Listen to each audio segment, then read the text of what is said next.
Les militaires appellent cela les finitions. Ils ont essayé de toucher notre blindé, mais ils l'ont raté. Dans ce quartier de l'ouest de Mossoul, il ne reste que quelques djihadistes isolés, bientôt débusqués. À peine le temps d'une macabre photo-souvenir, il faut encore fouiller la zone avant la prochaine offensive. Un coup d'œil vers le ciel, les drones de Daesh croisent ceux des Américains.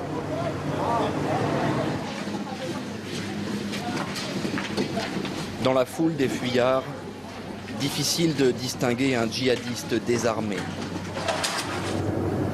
Alors pour ces rescapés, la première étape n'est rien d'autre qu'un centre de tri. Les militaires reconnaissent que leurs moyens de distinguer de simples pères de famille des combattants de Daesh infiltrés sont rudimentaires. Leurs meilleurs alliés restent les habitants eux-mêmes. Régulièrement, des hommes sont reconnus et arrêtés ici, avant d'être confiés au service de renseignement. Dès leur arrivée, les hommes sont séparés des femmes. Premier repas chaud après 4 jours de bombardement. Chacun de ces fuyards est traité en suspect.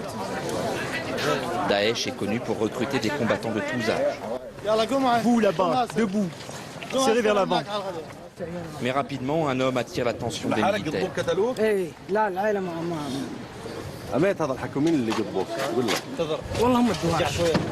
C'est Daesh qui m'a fait ça. Ils m'ont fait ça avant-hier. Ils m'ont frappé encore et encore. Ils savent bien que je ne suis pas avec eux. Seul avec un enfant dont il jure être le père, l'homme est d'abord relâché.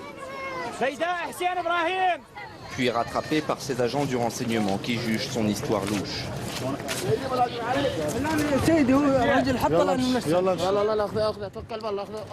Trop peu d'éléments pour l'arrêter, il ira finalement lui aussi grossir un camp de réfugiés.